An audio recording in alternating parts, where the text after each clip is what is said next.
প্রাণের নবীজি তোমাকে পাবো কেমনে আমার দয়াল নবীজি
তোমাকে পেয়ে আমি ধন্য গো রাসূল তোমাকে পেয়ে আমি আরো ধন্য হলাম তোমার উম্মত হয়ে আমি ধন্য গো রাসূল তোমাকে পেয়ে বলুন আমি ধন্য গো রাসূল তোমাকে পেয়ে 18,000 মাখলুক বানাইলো আল্লাহ তাহার ভিতর সৃষ্টি সেরা উম্মত নবীজির বেলায় 18,000 মাখলুক বানাইলো আল্লাহ তাহার ভিতর সৃষ্টি সেরা উম্মত নবীজির বেলায় আমরা কত ভাগ্যবান নবী তোমার উম্মত হয়ে আমি ধন্য গো রাসূল তোমাকে পেয়ে বলেন আমি ধন্য গো রাসূল তোমাকে আমি ধন্য আমি আরো ধন্য হলাম তোমার উম্মত হয়ে আমি ধন্য গো রাসূল তোমাকে পেয়ে সব নবীদের নবী তুমি তুমি নবীর সেরা এই দুনিয়ায় শ্রেষ্ঠ উম্মত হয়েছি মোরা ঠিক না ঠিক সব নবীদের নবী তুমি তুমি নবীর সেরা এই দুনিয়ায় শ্রেষ্ঠ উম্মত হয়েছি মোরা আমার জীবন ধন্য হবে মদিনায় গেলে আমি ধন্য গো রাসূল তোমাকে পেয়ে বলেন আমি ধন্য গো রাসূল তোমাকে পেয়ে আমি আরো ধন্য হলাম তোমার উম্মত হয়ে আমি ধন্য গো রাসূল তোমাকে পেয়ে আমি সামনে আমার পেয়েছি তোমার কারণে তাই তো গুণগান গাই নবী তোমার শানে আমি সামনে আমার পেয়েছি তোমার কারণে তাই তো গুণগান গাই নবী তোমার শানে আল্লাহর পরেই গাইব তোমার শান মুহাব্বত নিয়ে আমি ধন্য গো রাসূল তোমাকে পেয়ে, বলেন আমি ধন্য গো রাসূল তোমাকে পেয়ে, আমি আরো ধন্য হলাম তোমার উম্মত হয়ে, আমি ধন্য গো রাসূল তোমাকে পেয়ে। রোজা নামাজ পড়ি মোরা মাওলার খুশিতে, মিলাদ দুরুদ পড়ি সবাই নবীজি শানে, রোজা নামাজ পড়ি মোরা আল্লাহর খুশিতে, মিলাদ দুরুদ পড়ি সবাই নবীজি শানে, আমি মরতে চাই তোমার প্রেমিক হয়ে, আমি ধন্য গো রাসূল তোমাকে পেয়ে, আমি ধন্য গো রাসূল তোমাকে পেয়ে, আমি আরো ধন্য হলাম তোমার উম্মত হয়ে, আমি ধন্য গো রাসূল তোমাকে পেয়ে। আমার লেখা গজল, আমি ধন্য আমার রাসূলের উম্মত হয়ে আরো ধন্য, ঠিক কিনা ধরে বল? এমন একটা নবী পেয়েছি যে নবীর উম্মত হলেই জান্নাতি। আল্লাহু আকবার। আল্লাহ হাদিসের মধ্যে আল্লাহ রাসূল বলেন কুল্লু উম্মতি ইয়াদখুলুনাল জান্নাতা, আমার সব উম্মত জান্নাতি। আল্লাহু আকবার। ভাইরা আমার, এবছর আমি রাসূলের রওজা মুবারাকে গিয়ে আমি রাসূলকে বলেছি, ইয়া রাসূলুল্লাহ, ইয়া হাবিবাল্লাহ, আমি তোমার রওজাতে এসেছি। এই হাদিসটা বললাম, বর্ণনা করার কয়েকটা হাদিস দাঁড়িয়ে দাঁড়িয়ে সালামও দেই, হাদিসও কই, আর বলি ইয়া রাসূলুল্লাহ, তোমার হাদিস তুমি বলেছো, আমাকে যদি তুমি তোমার উম্মত হিসাবে কবুল করো তাহলেই আমি মুক্তি পেয়ে যেতে পারি, এবং তোমার দিদার না পাওয়া পর্যন্ত এই রওজা মুবারাকের আশেপাশে থেকে আমি যাব না। পাগলের মতো হয়ে গেছি। মানুষগুলি কাজকর্ম সমাধা করে সংক্ষেপে একবার একটু ঘুরলা মারে, একবার তোয়াব করে, বা একবার তোয়াব করে হোটেলে জায়গা, আবার একবার একটু জিয়ারত করতে পারলে আর যাইতে চায় না, খালি হোটেলে দৌড়ায়। আর আমি এতিমের মতো রাত্রি 11টা 12টার দিকে এতিমের মতো 3বার 4বার 5বার করে জিয়ারত করি, কারণ দাঁড়াইতে দেয় না ওখানে, খালি কয় হাজিরও, খালি যাইতে কয় সরো তাড়াতাড়ি, সরো সরো। আমার তো পরাণ ভরে না, আমার তো মনের তৃপ্তি মেটে না, সেজন্য আমি যাই আর আমার রাসূলকে এইভাবে বলি। একবার রাত্র গভীর সেখানে বসে আছি, বসে বসে নবীকে বললাম, আল্লাহর নবী তোমার দিদারের আশায়। আমি কিভাবে যে গজলগুলি গাইতেছিলাম ওই সময়, এই গজলগুলি সব আমার মদিনায় বসে আমার লেখা। ভাইরা, রাসূলের প্রেম ভালোবাসা না থাকলে গজলও লেখা যায় না, আর মজাও নাই, ঠিক কিনা বলে? শাহাদাতপুরের ভাইরা, আমি জানি আপনারা নবী প্রেমিক, অলি প্রেমিক, আমরা আপনি রাসূলকে ভালোবাসেন, এটা আমি ভালো করেই জানি। আমি আরেকটা গজল শোনাবো, খুব নতুন গজল, আমি আপনাদের একটু পরে শোনাবো। সব গজলগুলি আমি একটা একটা করে শোনানোর চেষ্টা করবো ইনশাআল্লাহ। কত বাজে ভাই? তো হাদিস থেকে, আমি কোরআন কারীম থেকে এবং হাদিস শরীফ থেকে আমি আপনাদেরকে যে কথাগুলি বলতে চেয়েছিলাম। তারা প্রশ্ন করছে কয়টা? কথা বলেন না, কয়টা প্রশ্ন করেছে? সবাই না বললে কিন্তু হবে না। 12টা বাজতেছে, আমি অল্প সময় সার্ভিস দেবো, খুব একটা বেশি সময় দেবো না, যেহেতু অনেক শীত।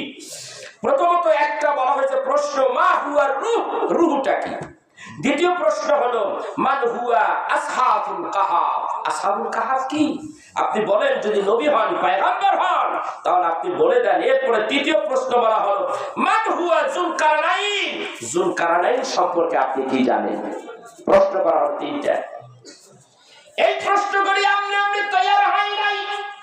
আল্লাহর হাবিব যখন দ্বীনে দাওয়াত দেয়, ইসলামের কথা যখন বলে, কোরআন হাদিসের কথাগুলি যখন বলে, কাফেরদের মাথার মধ্যে আসমান ভেঙে পড়লো। কারণ হলো হাজার হাজার শত শত হাজার হাজার বছর ধরে দেব দেবীর পূজা করে আসতেছি। দেব দেবীগুলিকে এক এক নামে খোদা বলে জানি, কিন্তু আজকে মুহাম্মদ সাল্লাল্লাহু আলাইহি সাল্লাম কোন ধর্মের কথা বলে? আমাদের সেই বাপ দাদার 14 গোষ্ঠীর সেই ধর্মটার মুখে চুনকালি মাখিয়ে দিচ্ছে। আব্দুল্লাহর পোলা খেপে গেল, একেবারে গরম হয়ে গেল। ভাইরা আমার, বন্ধুরা আমার, এই বিষয়ে আমার একটা চমৎকার আলোচনা আছে। রাসূল আরবি সাল্লাল্লাহু আলাইহি সাল্লাম তিনি যে আলোচনা করেছেন, সর্বপ্রথম তার জ্ঞাতি গোষ্ঠীগুলিরে ডাকলেন। আল্লাহ বলেন, হাবিব গো, আমি আপনার এক জ্ঞাতি গোষ্ঠীর কাছে আপনি দিনের দাওয়াত পৌঁছাইয়া দেন।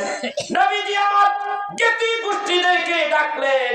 যারা হাদী সাহেব আছেন তারা অবশ্যই লক্ষ্য করবেন যে আমরা যখন সাফা মারওয়া তাই আমরা যখন সাই করি, যেখানে স্টার্টটা হয় সাফা পাহাড়ের থেকে, ওই সাফা পাহাড়ের কিনারায় আল্লাহর হাবিব তার জ্ঞাতি গোষ্ঠীকে ডাক দিয়ে কি বললেন, সব আলোচনাগুলি আমি ওখানে দাঁড়িয়ে করেছি। সাফা পাহাড়ের কিনারে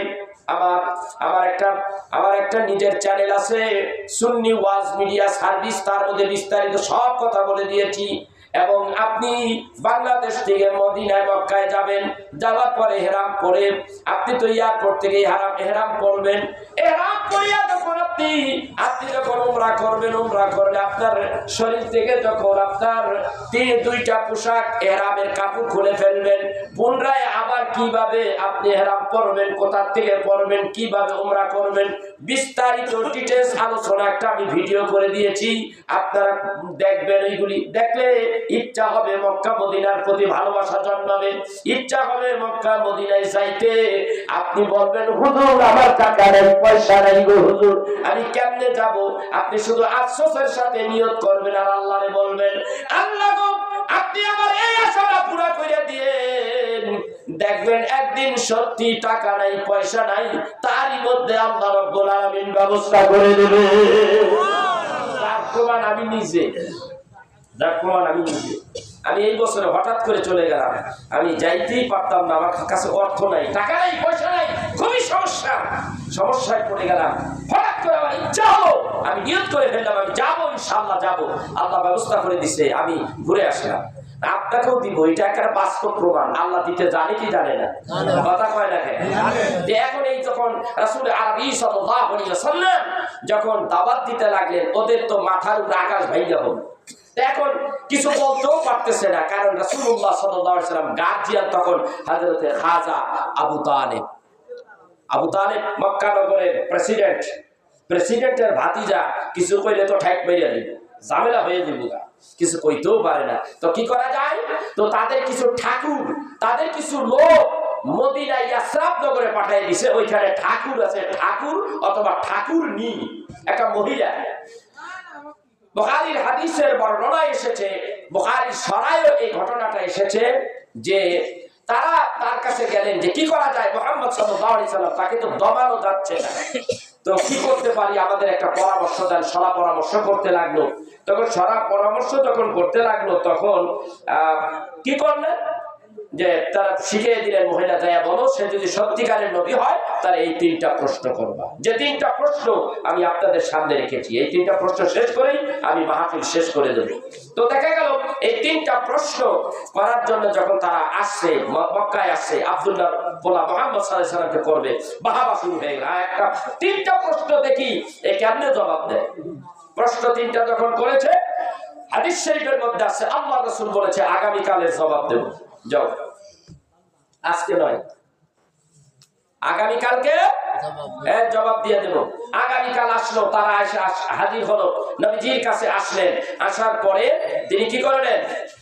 তিনি জবাব দেওয়ার জন্য, যে তারা যখন সওয়াল করতে লাগলো, হে মুহাম্মদ সাল্লাল্লাহু আলাইহি সাল্লাম, তুমি যে প্রশ্ন তিনটা করেছিলে, আজকে জবাব আমরা নেব, বলো তুমি। রাসূলুল্লাহ সাল্লাল্লাহু আলাইহি সাল্লাম তিনটা প্রশ্নের উত্তর দিতে পারলেন না। কি করতে পারলেন না?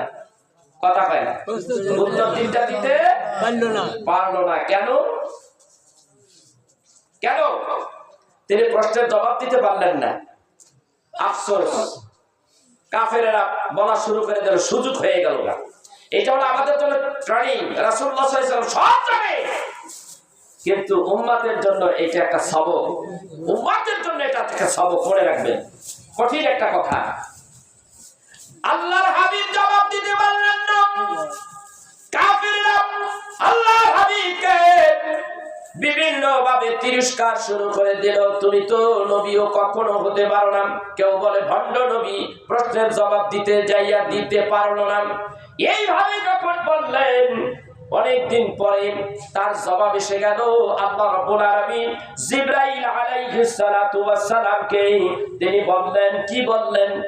তিনি বললেন আগামীকালকে জবাব দেব, কিন্তু দিতে পারলেন না। কি বললেন? গাদান উজিবুকুম, আমি আগামীকালকে তার জবাব দেব, যাও। যখন এই কথা বললেন তো জবাব দিতে পারলেন না। আল্লাহ তাআলা জিবরাইলের মাধ্যমে জবাব দেওয়াই দিলেন। এইভাবে কেন জবাব দিতে পারলেন না আল্লাহর হাবিব, সে কথা এখানে তুলে ধরলেন সূরা কাহফ 23 নম্বর আয়াতে। ওয়ালা তাকুলান্না লিশাইইন ইন্নী ফাইলুন যালিকা গাদান ইল্লা আইয়াশা আল্লাহ। আপনি তো ইনশাআল্লাহ বলেন নাই, এই জন্য আপনার প্রশ্নের উত্তর আমি আল্লাহ ভুলাইয়া দিছি। আল্লাহর নবী সবই পারে, কিন্তু ভুলাইয়া দেওয়ার কারণে এটা সব আমাদের জন্য, এটা রাসূলের জন্য নয়। কথা বলতে হলে আগামীকাল এইটা করব, আগামী সময় এই কাজ করব, তার মধ্যে ইনশাআল্লাহ থাকতে হবে। ইনশাআল্লাহ যারা বলে না, ওই কাজের কি নাই? বরকত নাই। ওই কাজের বরকত নাই, আল্লাহ ওই কাজ পছন্দ করে না। তাই কি করতে হবে? রাসূলুল্লাহ সাল্লাল্লাহু আলাইহি সাল্লাম এক সময় এর জবাব দিতে লাগলো, একটা করে জবাব নিতে থাকে। এক নম্বর প্রশ্নের উত্তর হলো, ওগো নবীজি, আমরা কাফেররা আপনাকে প্রশ্ন করেছে রূহ সম্পর্কে। মা হুয়ার রূহ, ওগো নবী, রূহ কি? আপনি বলুন, নবী হইলে সত্যিকারের নবী যদি হন। নবীজি জবাব দিয়ে দিলেন, আল্লাহর পক্ষ থেকে আয়াতে কারিমা চলে আসলো, এইভাবে জবাব দিয়ে দিলেন। সূরা বানী ইসরাঈলের মধ্যে এইভাবে জবাব দিয়ে দিলেন, ওয়া ইয়াসআলুনাকা আনির রূহ কুলির রূহু মিন আমরি রাব্বি ওয়া মা উতিতুম মিনাল ইলমি ইল্লা কালিলা। রুকু হইল একমাত্র আল্লাহর একটা আদেশ, আল্লাহর একটা হুকুম। রূহ একটা আদেশ। আল্লাহ একটা মানুষকে তৈয়ার করবেন আর রূহটা ফুটকাইয়া দিয়া দিবেন, তাতেই রূহ হয়ে যায়, জন্ম হয়ে যায়, রূহ হয়ে যায়। আল্লাহ বলেন, ইন্নামা আমরুহু ইযা আরাদা শাইআন আইয়াকুলা লাহু কুন ফায়াকুন। আল্লাহ তাআলা বলেন, দুনিয়ার সমস্ত মানুষ যা মিলিয়া পারে না, সব শক্তি খাটিয়ে যা করতে পারে না, আল্লাহ তাআলা নিমিষেই শুধু বলবে কুন ফায়াদা ফায়াকুন, অমনি ফায়াকুন হয়ে যাবে। আল্লাহ যদি বলে এই পৃথিবী আমি ধ্বংস করে ফেলবো, কত সময় লাগবে? ওয়ার্ডার করবে, 1 সেকেন্ড সময় লাগবে না। আল্লাহ যদি চান বলে পৃথিবীটা এই জমিনটাকে আমি দুইটা ফাটিয়ে ফেলবো, দুইটা টুকরা করে ফেলবো, আল্লাহর আদেশে কয়টা সময়, কত সময় লাগতে পারে? 1 সেকেন্ডও সময় লাগবে না। আল্লাহ যদি বলে পৃথিবীতে যত পাহাড় আছে, পর্বত আছে, সমস্ত পাহাড় পর্বতগুলি গুঁড়ো হয়ে যাও, একেবারে মেসাকার হয়ে যাও, একেবারে ধ্বংস হয়ে যাও, আল্লাহ যদি বলে কতক্ষণ সময় লাগবে? কুল হয়ে যা ফায়াকুনের পর্যায়ে আসতে 1 সেকেন্ড সময় লাগবে না। আল্লাহ বলেন, কুল্লু মান আলাইহা ফানিন ওয়া ইয়াবকা ওয়াজহু রাব্বিকা যুল জালালি ওয়াল ইকরাম। ফাবিআইয়ি আলাই রাব্বিকুমা তুকাযযিবান।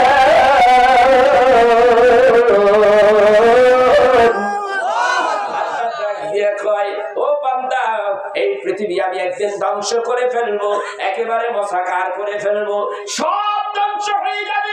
আমি আল্লাহ শুধু কোন শব্দটা ব্যবহার করব? ফায়াকুনের পর্যায়ে আসতে 1 সেকেন্ড সময় লাগবে না। তুমি আমার কোন নিয়ামতকে অস্বীকার করবা? তুমি আমার কোন কোন নিয়ামতকে অস্বীকার করবা?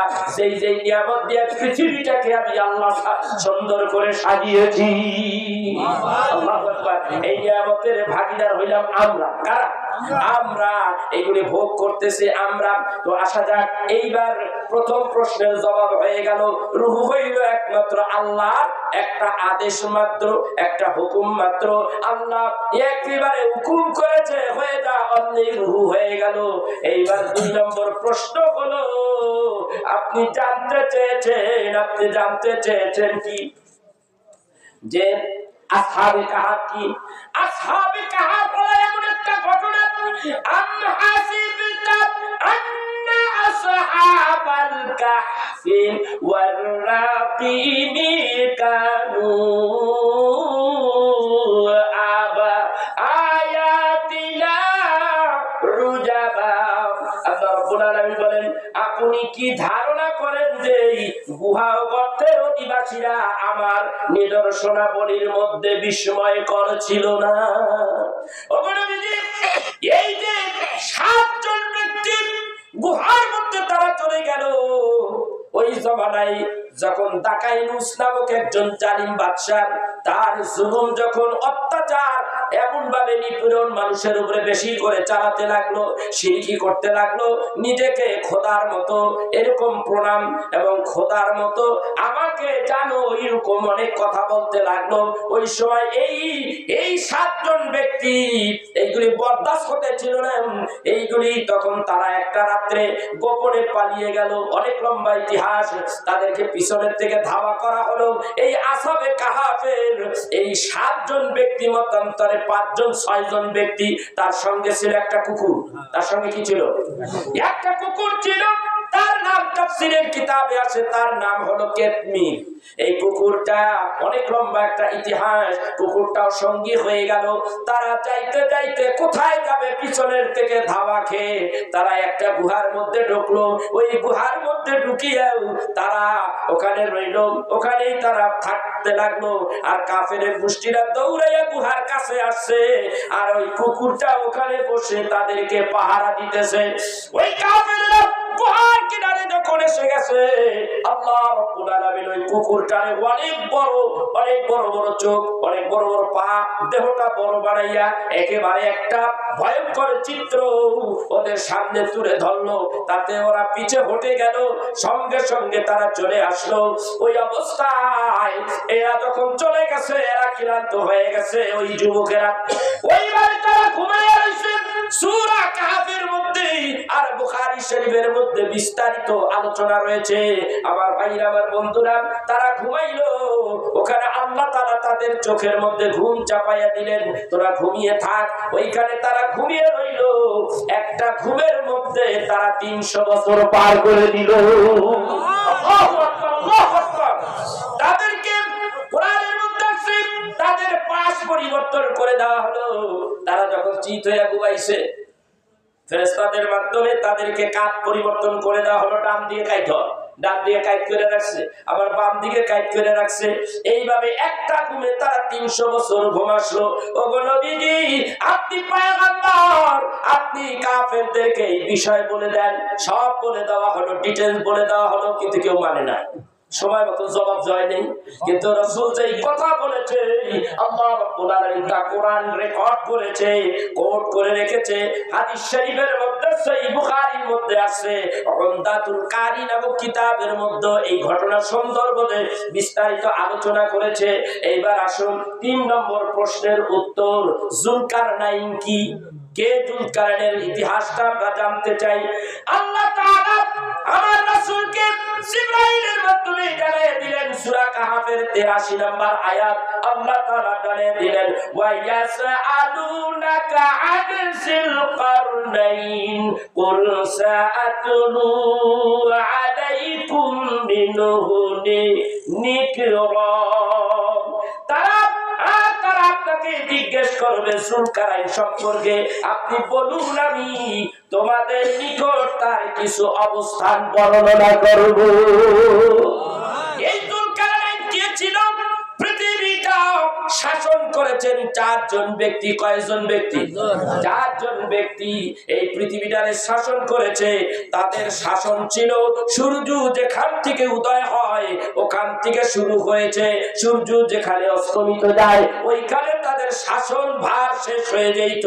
সারা পৃথিবীর মধ্যে তারা শাসন করেছে 4 জন, 2 জন হলো কাফের, 2 জন হলো মুসলমান, একজন 2 জন কাফের, একজন হইল নমরুদ্দা, আর একটা হইল বক্তে নসর। হযরতে দানিয়াল আলাইহিস সালাম নবীর জামানায় এই বেয়াদবের উপস্থিতি ছিল।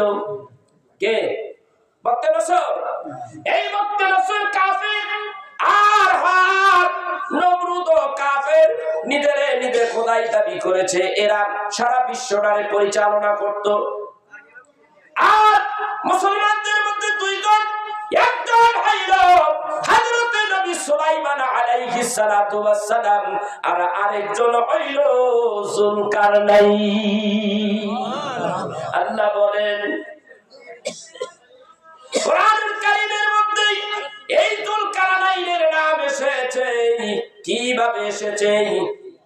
একটু জিকির করেন, লা ইলাহা ইল্লাল্লাহ, লা ইলাহা ইল্লাল্লাহ, লা ইলাহা ইল্লাল্লাহ, লা ইলাহা ইল্লাল্লাহ, লা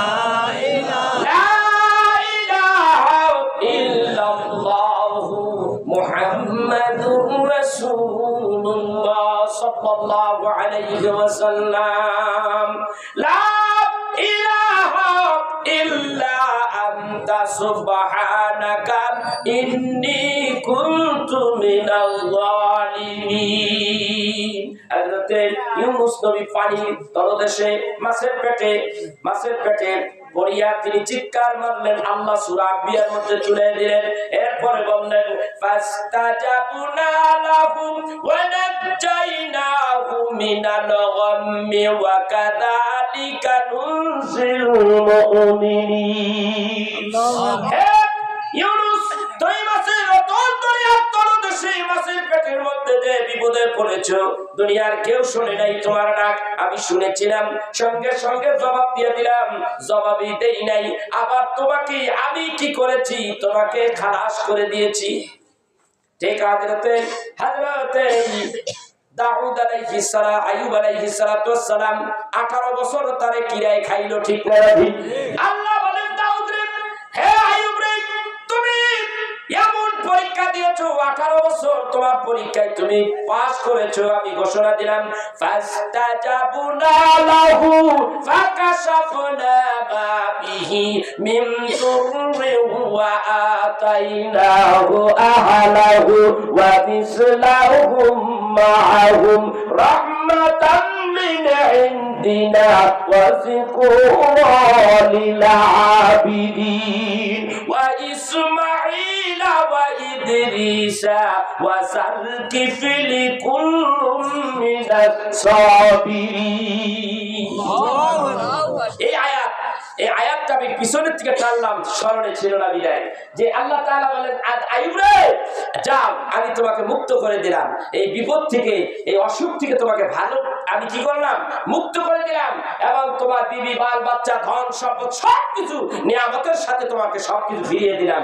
এরপরে আমার অনুগত ছিল ওয়া আইয়ুবা ইজনাদা রাব্বাহু আন্নী মাসানি আদ-দুররু ওয়া আনতা আরহামুর রাহিমিন ফাস্তাজাবনা লাহু ফাকাশাফনা মা বিহি মিন দুররিন ওয়া আতাইনাহু আহলাহু ওয়া মিসলাহুম মাআহুম রাহমাতাম মিন ইনদিনা ওয়া যিকরা লিল আবিদিন ওয়া ইসমাঈল ওয়া ইদরিসা ওয়া যালকিফলি কুল্লুম মিনাস সাবিরিন। ইসমাঈল, ইদরিস আর যালকিফ এরা ছিল কি? ধৈর্যশীলদের মধ্যে। আল্লাহু আকবার বললেন।